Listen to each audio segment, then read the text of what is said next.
அனாவசியமா சந்தேகப்படுறேன்னு அன்னைக்கு திட்டினியேமா. இன்னைக்கு நான் சொல்ற மாதிரி தானே எல்லாமே நடந்திருக்கு. என்னடி சொல்ற? மாப்பிள்ளைக்கு அடிபட்டதும் வாழைத்தோப்பு பத்தி எரிஞ்சதும் தானா நடக்கல. ஏதோ ஒரு உள்நோக்கத்தோட தான் முதலாளி இத திட்டம் போட்டு செஞ்சாருன்னு நான் சொன்னேன். நீங்களாம் அத நம்பல. ஆனா இப்ப அது நிஜமா தானே ஆயிடுச்சு. ஐயோ, தோஷம் பரிகாரம்னு ஏதேதோ காரணத்தை சொல்லி அக்கா கல்யாணத்தை தள்ளி வச்சுட்டாங்கல்ல. தள்ளி தானே வச்சிருக்காங்க, ஒரேடியா நிறுத்தல. எடுத்த உடனே நிறுத்தணும்னு சொன்னா சந்தேகம் வந்துடும்ல. கல்யாணத்தை தள்ளி போடுறதுதான் முத கட்டம். கடைசியா இத நிறுத்தணும்ன்ற கட்டத்துக்கு தான் வருவாங்க. மயிலு, ஏன் கிறுக்குத்தனமா பேசிட்டு இருக்க? மலர் வாழ்க்கை நல்லா இருக்கணும் தானே பரிகார பூஜை எல்லாம் பண்ண போறோம். கல்யாணத்தையும் அதுக்குதாமா தள்ளி போட்டிருக்கோம். ஜாதகம் எதுவுமே பார்க்காம நாம பாட்டுக்கு இந்த கல்யாணத்தை நடத்திருந்தா இப்ப என்ன இருக்குன்னு யோசிச்சு பாரு. கழுத்துல தாலி ஏறின கொஞ்ச நாள்லயே அவ வாழ்க்கைய தொலைச்சிட்டு வந்து நின்னு இருப்பா. இவ அந்த குளத்துல நிக்கிறதுக்கா நான் அவ்வளவு கஷ்டப்பட்டேன். அப்படி மட்டும் ஒரு நிலைமை வந்தது நான் உசிரை விட்டுற மாட்டேனாடி.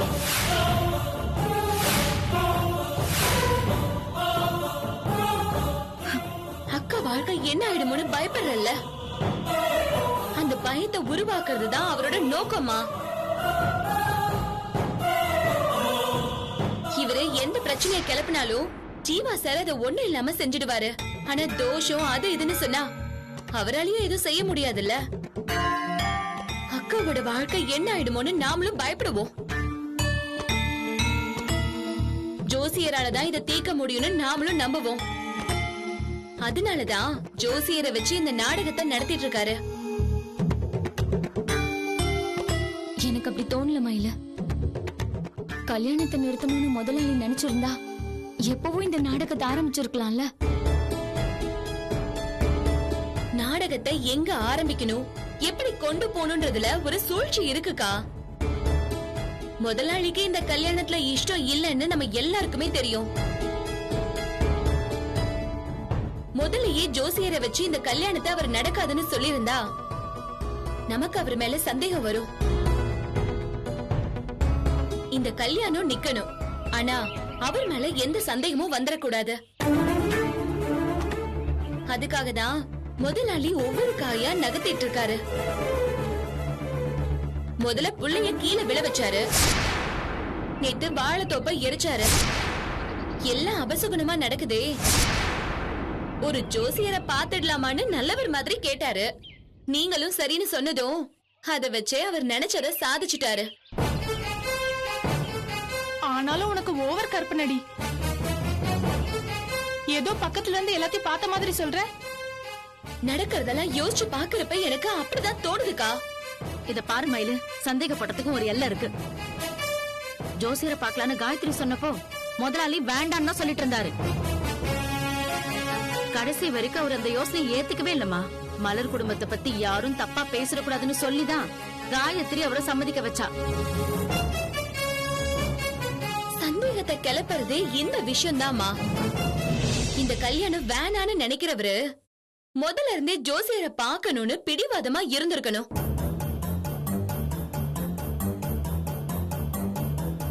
அது கூட வேணாமா. இந்த யோசனைய அவரு சகஜமா ஏத்துட்டு இருந்தா கூட போதும். ஆனா ஜோசியரை பார்க்கவே வேணான்னு ஏன் வேஷம் போடணும்? ஏதோ நமக்காக தான் ஒத்துக்கிற மாதிரி எதுக்கு நடிக்கணும்? அவர் இப்படி எல்லாம் நல்லவரா நடந்துக்கிறது தான் உறுத்தலா இருக்குமா? இத பாரு, எங்களுக்கு எந்த உறுத்தலும் இல்ல. அவரு மனப்பூர்வமா தான் இதையெல்லாம் செய்யறாரு. நீதான் பழைய மாதிரி அவரை நினைச்சுக்கிட்டு சந்தேகப்பட்டு இருக்க. சரிதாமா, ஜாதகத்தை காரணம் காட்டி அக்கா கல்யாணத்தை தள்ளி வச்சுட்டாங்க. நிச்சயத்தை பத்தி என்ன முடிவு செஞ்சாங்க? அது நாளைக்கு நடத்த போறதா தான் சொன்னாங்க. அதையும் தள்ளி போட வேண்டியதானே? அத மட்டும் ஏன் இப்பவே நடத்தணும்னு துடிக்கிறாங்க?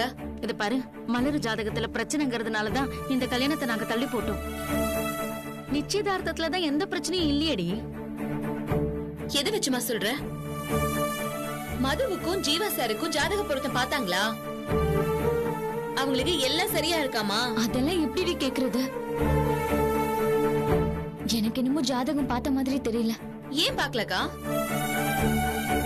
அவங்களுக்கு நிச்சயம் நடக்க போகுது, கல்யாணமும் பண்ணிக்க போறாங்க. அப்படி இருக்கும்போது அவங்களுக்கு ஜாதக பொருத்தம் பார்த்து தானே ஆகணும்.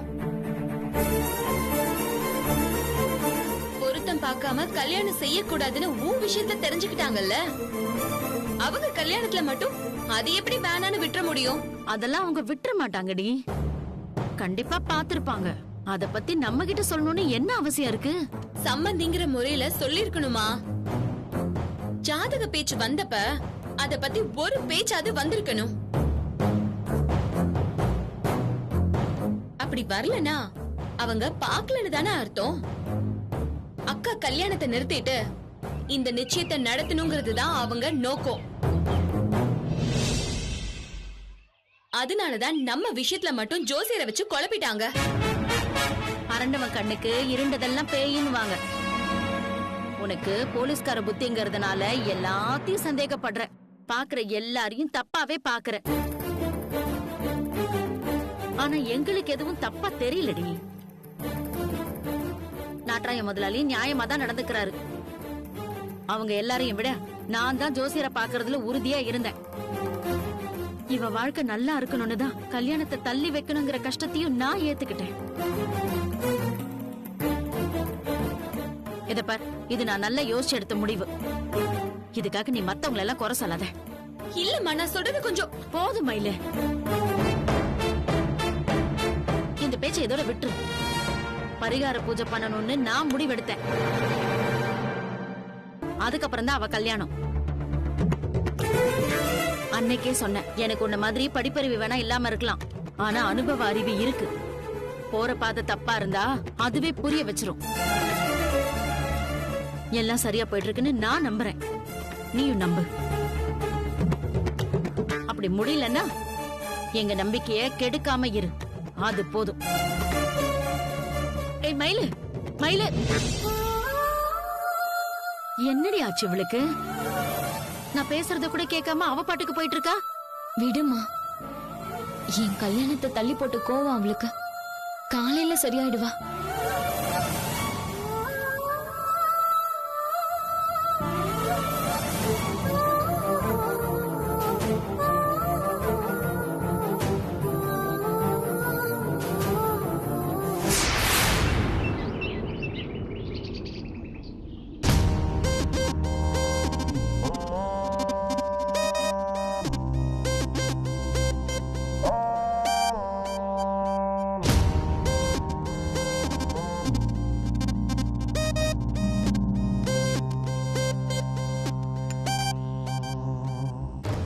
நடந்ததெல்லாம் கேள்விப்பட்டேன்னு மனசுக்கு ரொம்ப கஷ்டமா இருந்தது. ஏன் மாறி மாறி உங்க வீட்ல இப்படி அபசகுணமாவே நடந்துகிட்டு இருக்கு? யாராவது ஒரு நல்ல ஜோசியரா பார்த்து என்ன ஏதுன்னு கேட்கலாம்ல? பெரிய ஜோசியரா பார்த்து பேசிட்டானுங்க. அது விஷயமா சொல்லிட்டு போகலான்னு தானங்க இங்க வந்தேன்.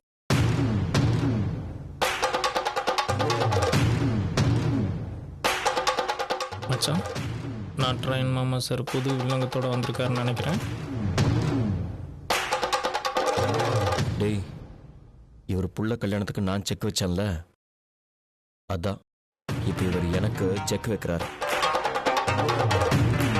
இவர்கிட்ட இருந்து எப்படி தப்பிக்க போறேன்னு தெரியலடா. இந்த மலர் பொண்ணு ஜாதகத்துல ஏதோ தோஷம் இருக்குதுங்களா? அதை நிவர்த்தி செய்யணும்னா ஏதோ பரிகார பூஜை ஒண்ணு செய்யணுங்களா? அதை முடிச்ச பிறகு கல்யாணத்தை வச்சுக்கலான்னு ஜோசியர் சொல்லிட்டாரு.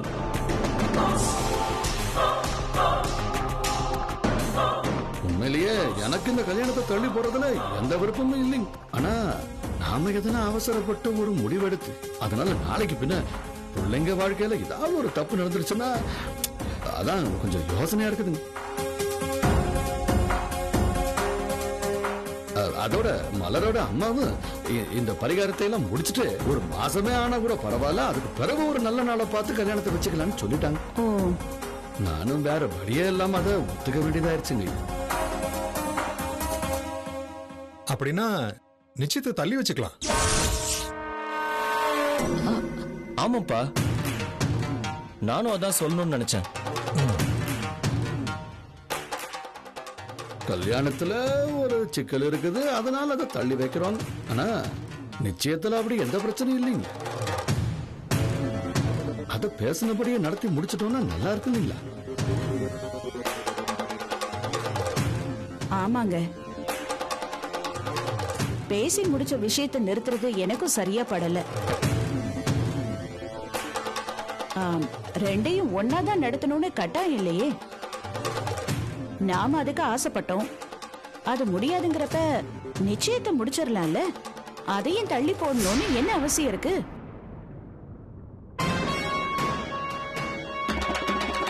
இப்பவே முடிக்கணும்னு அவசியம் இல்லையே பவானி. எல்லாம் நம்ம விருப்பத்துக்கு ஏத்த மாதிரி ஃபிக்ஸ் பண்ணிக்க வேண்டியதுதான். நான் நிச்சயத்தை தள்ளி போடுன்னு சொல்றது எனக்காக இல்ல, அவனுக்காக தான். எனக்காகவா? விளங்கலிங்க முதலாளி. உன் புள்ள கல்யாணத்தை என் தலைமையில நடத்தணும்னு நீ தானடா ஆசைப்பட்ட. இப்ப நிச்சயத்தை முடிச்சுட்டு பின்னாடி கல்யாணத்தை வச்சா என்னால எல்லாம் கல்யாணத்துக்கு வர முடியாது. என்னைக்கு கல்யாணத்தை பிக்ஸ் பண்றியோ அன்னைக்கே நிச்சயத்தையும் வச்சுக்க. என் தலைமையில கல்யாணம் நடந்த மாதிரியும் இருக்கும். ஒரே செலவுல 2 விசேஷத்தையும் முடிச்சிட்டா உனக்கும் பணம் மிச்சமாகும்ல. சூப்பர் பாயிண்ட்ப்பா. ஒரே மேடை 2 விசேஷம், பணமும் மிச்சம்.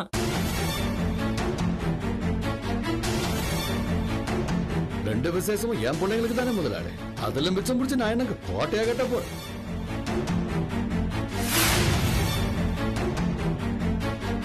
அது மட்டும் இல்லைங்க, நானும் கோமதி 2 பேரும் உள்ளூர்காரங்க தான். கல்யாணம் தள்ளி போயிருச்சுன்னா அதுக்கான காரணம் என்னன்னு எல்லாருக்கும் தெரியும். ஆனா நிச்சயம் தள்ளி போயிருச்சுன்னா அது பெரிய தப்பாயிருங்க முதலாளி. மாமா, நம்ம வசதிக்கு ஏத்த மாதிரி நம்ம தேதியை மாத்தி வச்சுக்க போறோம். இதுல மத்தவங்க தப்பா பேசுறதுக்கு என்ன இருக்கு? இருக்குங்க, நிறைய இருக்குங்க. அதுங்க, நான் என் 2வது பொண்ணையும் உங்க குடும்பத்துல தான் கட்டி கொடுக்க போறேன். சீக்கிரத்திலே நிச்சயமும் நடக்க போகுதுன்னு அக்கம் பக்கத்துல இருக்கிற ஊர்ல எல்லாம் கூட நல்லா தெரியும். விஷயம் பரவிருச்சுங்க. இந்த நிலைமையில நிச்சயம் தள்ளி போயிடுச்சுன்னா ஊர்க்காரங்க எல்லாம் வேற மாதிரி பேச ஆரம்பிச்சிருவாங்க. பெரிய முதலாளிக்கு இந்த கல்யாணத்துல விருப்பம் இல்ல, கல்யாணம் முறிஞ்சு போயிடுச்சு. அதனாலதான் குடும்பத்தோட கிளம்பி போயிட்டாருன்னு ரொம்ப தப்பா பேசுவாங்க முதலாளி. உண்மை என்னங்கறத நாம போய் எல்லார்கிட்டையும் விளக்கி சொல்லிட்டு இருக்க முடியாதுல்ல. டேய் மச்சான், மாமா சார் பயங்கரமான கேடிடா. தான் முடிவை ஏத்துக்க வைக்கணுன்றதுக்காக என்னெல்லாம் பேசுறான்னு கவனிச்சியா? நிச்சயங்கிறது ஒரு நல்ல காரியம் தானுங்களே. அதை பத்தி 4 பேர் 4 விதமா பேச நாமளே எங்க அனுமதிக்கணும்?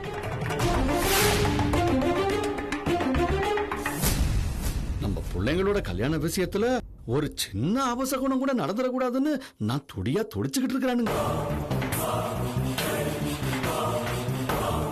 அது மட்டும் இல்லைங்க, இந்த நிச்சயமா நடந்தே ஆகணும்னு நான் சொல்றதுக்கு நீங்களும் ஒரு காரணங்க. நான் உங்களுக்காகவும் தான் சொல்றேனுங்க.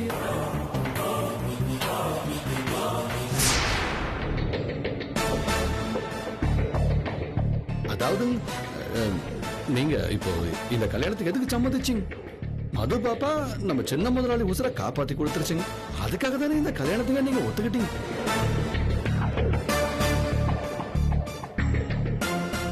இப்போ நீங்க நிச்சயம் வேண்டாம்னு சொல்லிட்டீங்கன்னா முதலாளி நன்றி மறந்துட்டாரு, கொடுத்த வாக்கம் ஏறிட்டாருன்னு 4 பேர் பேசுவாங்க.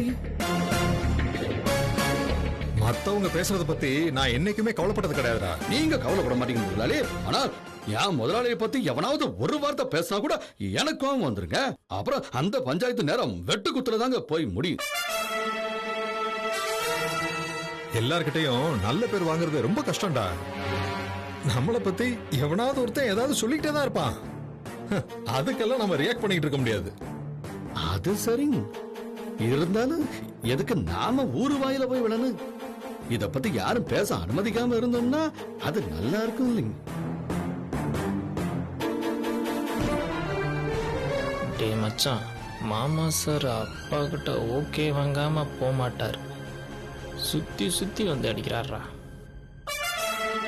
மாமா, எனக்கு என்னமோ நீங்க ரொம்ப அவசரப்படுறீங்கன்னு தோணுது. ஊர் பேசுங்கிறதுக்காக நாம நம்ம குடும்ப விஷயத்த முடிவு பண்ணக்கூடாது. நான் ஊருக்காக மட்டும் சொல்லுங்க சின்ன முதலாளி. இப்ப ஒரு ஒரு பெரிய கண்டத்துல இருந்து நீங்க இப்பதான் தப்பிச்சு வந்திருக்கீங்க. அந்த அதிர்ச்சியில இருந்து இன்னும் யாரும் முழுசா வெளியே வரலீங்க.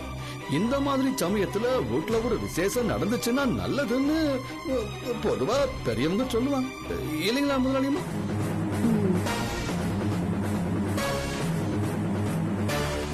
அந்த மாதிரி குடும்பத்துல ஒரு சந்தோஷம் திரும்புதுன்னா நீங்க என்ன வேண்டாம்னு சொல்ல போறீங்க முதலாளி?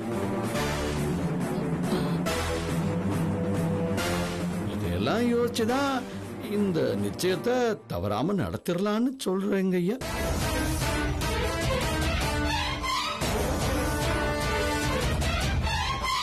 இன்னும் என்னங்க யோசிக்கிறீங்க? நாட்ராயன்னு நம்ம குடும்பத்து மேல இருக்கிற அக்கறையில தான் இவ்வளவு தூரம் சொல்றாரு. ஆமாங்க. ஜீவா நிச்சயத்தை இப்பவே முடிக்கணும்னு தான் என் மனசுக்கும் படுது. நீங்களும் சரின்னு சொல்லுங்க. சரி, நீங்க 2 பேரும் ஸ்ட்ராங்கா இருக்கிறப்ப நான் என்ன சொல்றது?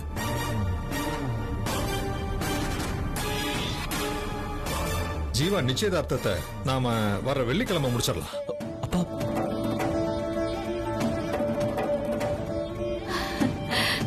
சந்தோஷங்க ஐயா, நல்லதுங்கம்மா. அப்ப அதுக்கு வேண்டிய ஏற்பாடுகளை செஞ்சிடற முதலாளி. நல்லதுங்க, உத்தரவு வாங்கிக்கிறேன். நான் வரேங்க முதலாளி. முதலாளி உடம்பு பாத்துக்கிறேன், நான் வரேங்க.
கோபி, அம்மா,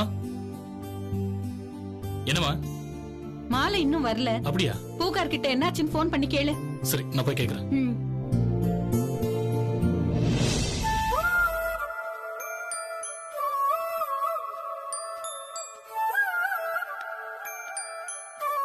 வாமையில அம்மா வரலையா? இல்லைங்கம்மா, அம்மாவுக்கு உடம்பு முடியல, அதான் என்ன அனுப்புனாங்க. நல்லதா போச்சுப்பா. எங்கடா கோமதி என்ன காண, இத்தனை வேலைகளை யாரு செய்வாங்கன்னு யோசிச்சுக்கிட்டே இருந்தேன். இள வயசு பொண்ணு இவ வந்துட்டால, அங்க இங்க ஓடி ஆடி எல்லா வேலையும் முடிச்சிருவா. எனக்கு நிம்மதியா இருக்கு. என்ன சொல்ற? என்னங்க பேசுறீங்க? நம்ம கிட்ட ஆளுங்களுக்கா பஞ்சம்? இவ நம்ம மருமக தங்கச்சிங்க. இவள போய் வேலை வாங்கினா நல்லவா இருக்கும். இப்ப நான் என்ன சொல்லிவிட்டேன்? அதையே தானே சொல்றேன். நம்ம மருமவ தங்கச்சி ஆடி ஓடி நம்ம வீட்டு விசேஷத்துல வேலை செய்யாதா? அது மட்டுமா, நம்ம மது வேற இவ கூட தானே படிச்சது. அது ஒரு நிச்சயம் நடக்கும் போது அதுல வேலை செய்யறதுல இந்த பொண்ணுக்கு ஒரு சந்தோஷம் கிடைக்கும்ல. என்ன கண்ணு நான் சொல்றது? சரிதான் முதலாளி. சரிங்க முதலாளி, நீங்க நின்னு வேடிக்கை பார்த்துட்டு இருந்தா எப்படி? கணேசன் எங்க? கணேசன் ஐயா, எங்க அந்த ஜமக்காலத்தை கொண்டு வரேன் ஐயா. வாங்க வாங்க கொடுங்க. அங்க வந்தவங்க எல்லாம் நின்னுட்டு இருக்காங்க. போய் இந்த ஜமக்காலத்தை போட்டு எல்லாரும் உட்கார வை. போ போ போடு, சீக்கிரம் பெருசா வேலை நடக்கணும். நிக்காத, நீங்க என்ன வேடிக்கை பார்த்துட்டு போங்க. போய் இந்த தோட்டத்துக்கு எடுங்க, சீக்கிரம் போங்க. உனக்கு என்ன தனியா சொல்லுவா? வந்தவங்க எல்லாம் யாருக்கு கவனிப்பாங்க? உள்ள போய் எல்லாம் ஏற்பாடு பாரு. போ போ, நிக்க கூடாது. எல்லா வேலையும் நடக்கணும் எல்லா இடத்துலயும். ஒரு ஆளு சும்மா நிக்கிறத பார்த்து